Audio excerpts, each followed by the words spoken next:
Now this is my 1750 Khorne Berzerker army that I use most of the time, that I use for competitive tournaments. I have another video up that I showed you other 1750 and a 2000 and a 1500 point army, but this is the main one I use. Because before the game even begins, I spend 4 command points. I have to spend 2 on the Stratagem Dissidents of the Warp, because I take Bloodletters and I use 25 of them, and I use that stratagem. That means during deployment I can remove them and then bring them on any movement phase. In other words, I don't have to wait to the second movement phase. I can bring them right on the first turn, which is what I like to do with them.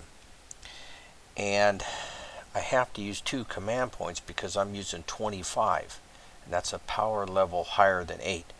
I've tried to go 20, but it doesn't work out too well, because at 25 the Bloodletters get their special ability of Murderous Tide. I can add 1 to hit rolls for this unit while it contains 20 or more models, and usually with some Overwatch going on I'll lose 5, but so sometimes more, but that's about the best I can do point wise too. So I spend 2 command points on that, and then I give them the Banner of Blood for 1 more command point, and I'll explain this later in the video. And then I spend an extra command point on a relic, because you know I like spending command points before the game on an ability that I can use the entire game, not just, you know, 1 turn like a lot of the stratagems. It's a battalion setup, and that unfortunately is my only drawback. I can't get any more command points in this the way I want it, but in this battalion I like to use the World Eaters. So their Legion trait is Butcher's Nails. I have the Demon Prince. Now the Demon Prince, I use one of the new Warlord traits they came out with because I like it. It's a Disciple of Khorne, and if he's going to attack a character or any model that has 5 wounds or greater, I can re-roll the hit rolls and the wound rolls in the fight phase. That is unbelievable to me. And there was another good one they had. Let me see what it was. The True Berserker. When resolving an attack made with a melee weapon against this model, you have the damage. Because it's my belief here in the 8th edition, the percentage of hits you can put on somebody is what we're looking for, and if you can slow the damage you're taking, you're going to win most of your battles. Because remember, I make a determination when I play a game that, okay, Warhammer lasts 5 turns. How many turns can I keep a unit alive versus how many turns will he be effective for me? And then I know when I put a unit in, and I might have to fight the battle a couple times, but I figure out that, hey, this guy's going to last me 1 turn.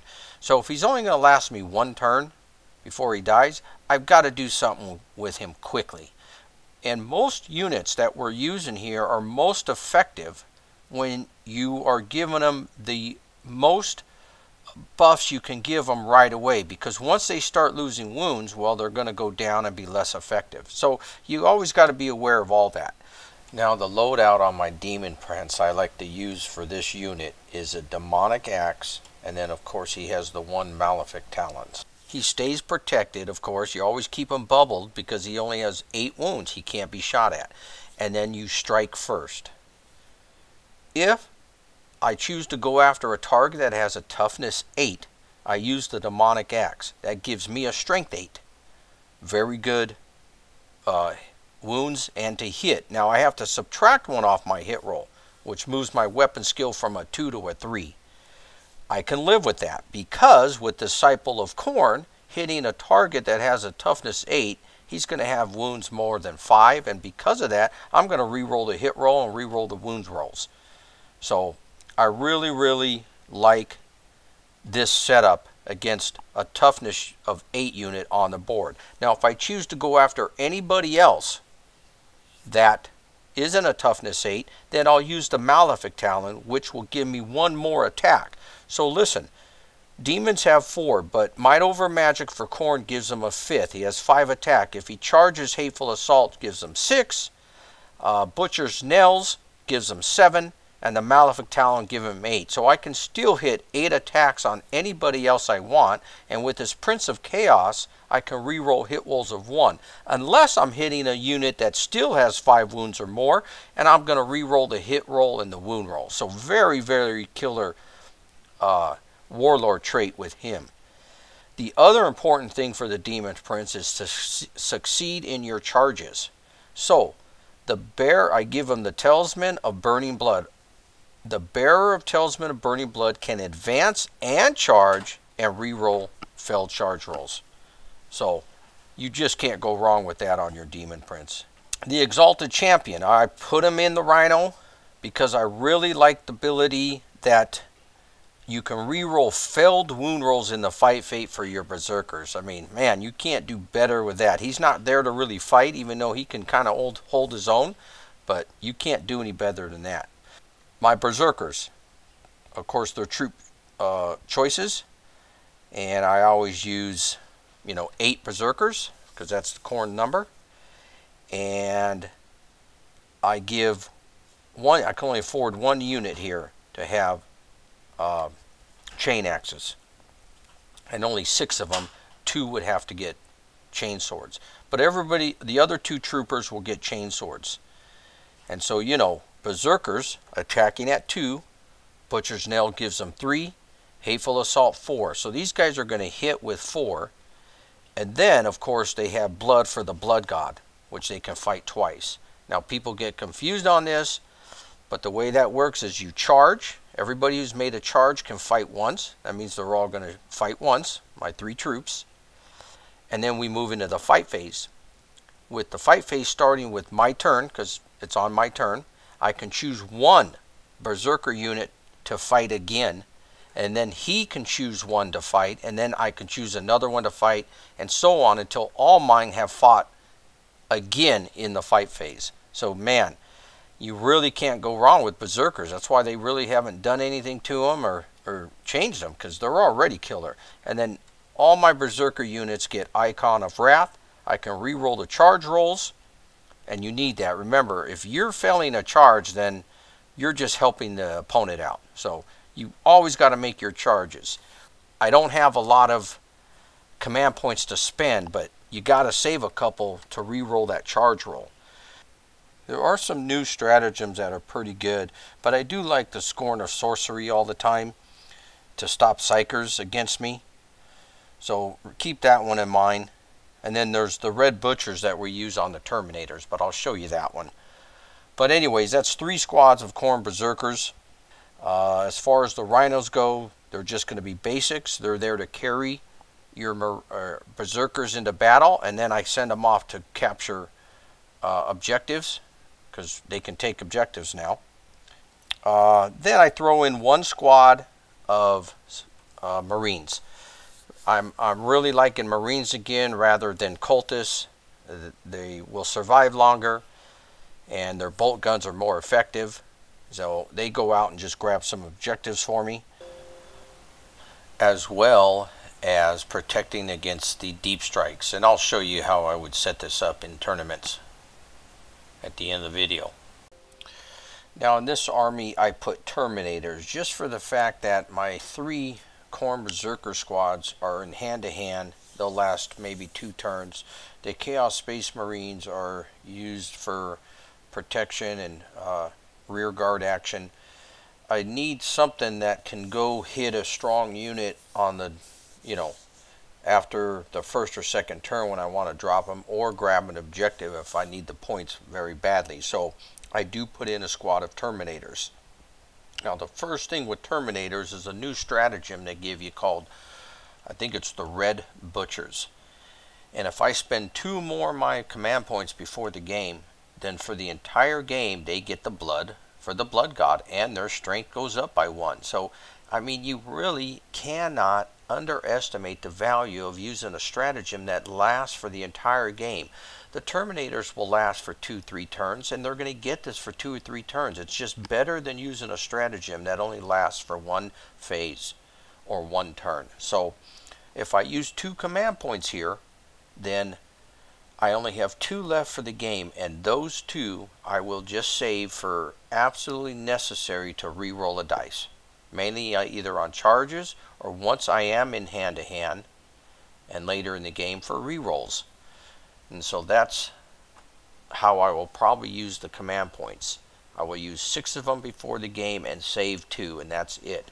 And probably save the 2 for maybe a psyker spell too. So not a lot of command points with this, but with the Terminators, their strength being 4, with that stratagem they go up to 5. Now they're real effective against a lot of more people on the board, so I always like that. And then I make sure every Terminator gets the Combi Bolter, because with the Combi Bolter it's a rapid fire 2, and with Terminators you now are a rapid fire 4. So you can't go wrong with that. 5 Terminators shooting. And then I have a melt-a-gun. Now dropping, you have to be 12 inches away, so it's very nice. Once you drop, the melt-a-gun can shoot, the Combi Bolter shoot, the Reaper Auto Cannon shoot, so I can soften up a target before I charge in them and go hand to hand. I got Power Axe in here, the Power Fist, the Power Maul, the Lightning Claw. I even have 1 unit with a Flamer. So once I get in hand to hand, these units are going to be very, very tough too. So, and you know, Terminators are nice, but I really like that red Butcher's stratagem. So when I'm building this army, I build the army around the Berzerkers and what else the Berzerkers would need to be successful. Like I believe they need the Space Marines squad protecting their back and the Terminators to help grab objectives. It's going to make the Berzerkers that more successful. I've got some points left. What's the best 90-point thing? I'm not buying any more Warhammer. Absolutely not. There's not a piece they could make that will greatly help me win if I can't already win with what I got.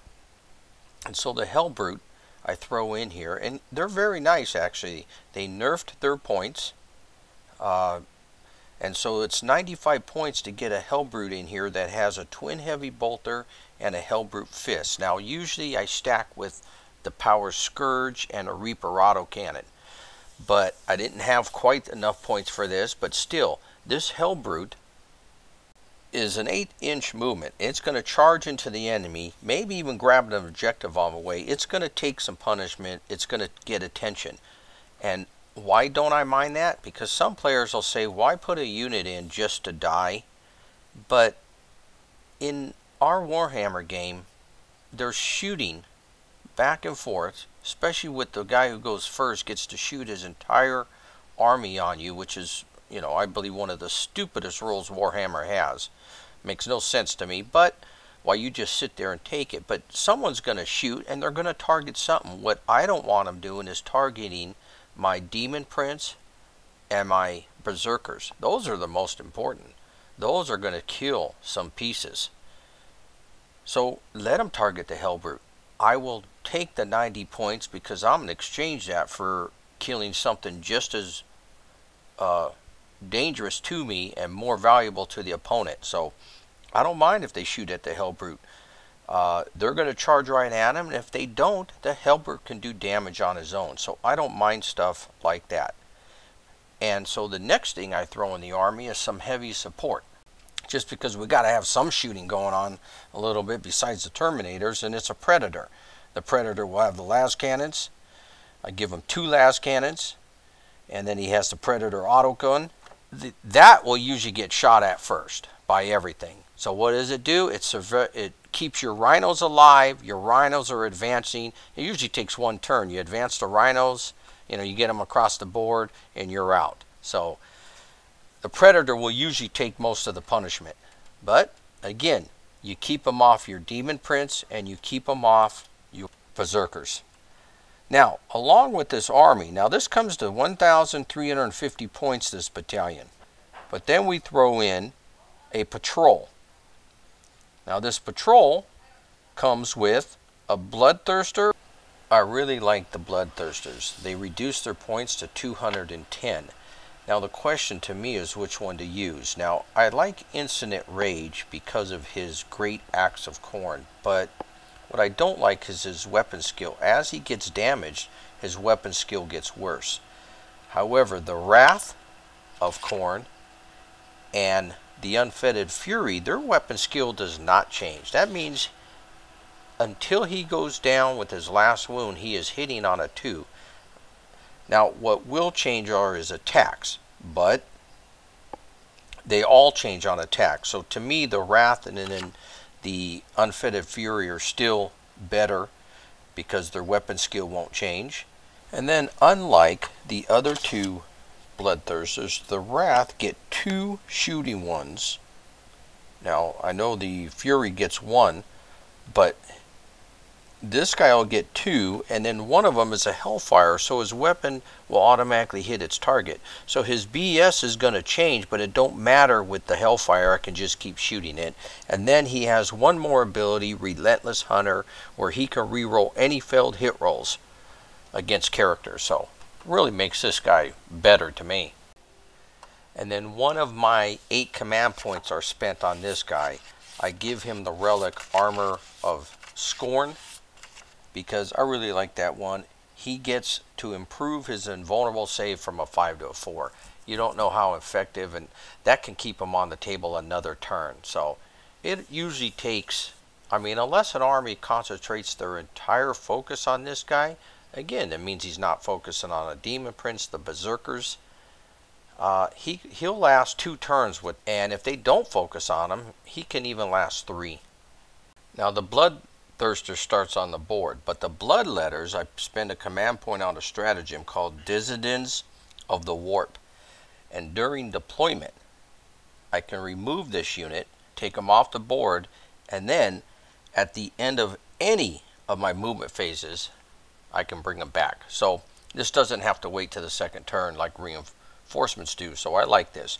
Now I do have to spend 2 command points because the power level rating of 25 Bloodletters is a 12.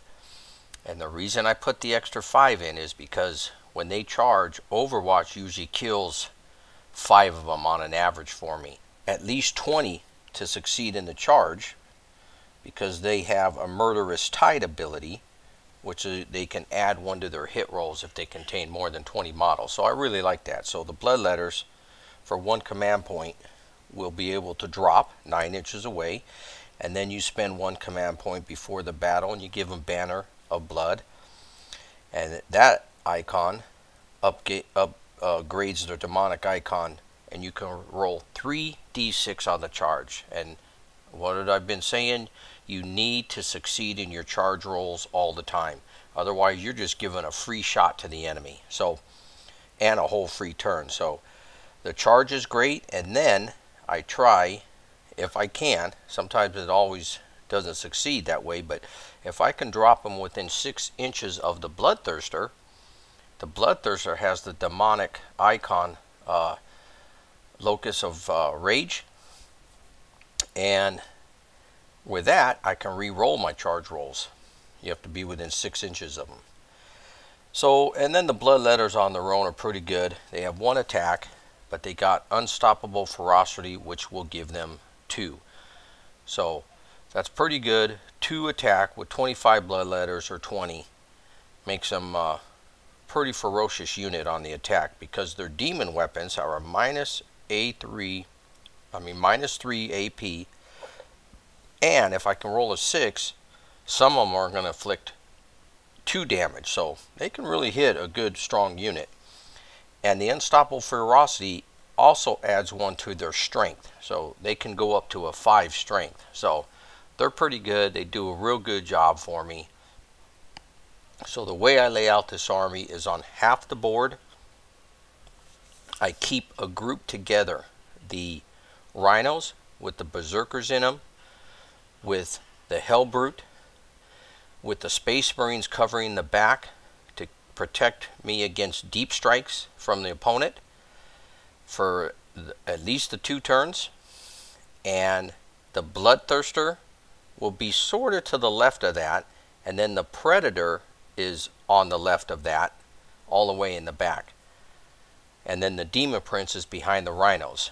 And then, of course, you know, I have the Terminators, and the Bloodletters going to drop after that wherever I want to. But to the right, I keep this army together so I can't be deep striked on by the opponent, and then they come up behind me and kill my Demon Prince. I don't like that.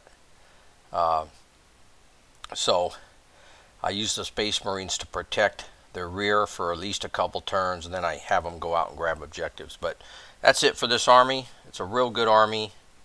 I really like it, and it does real well for me.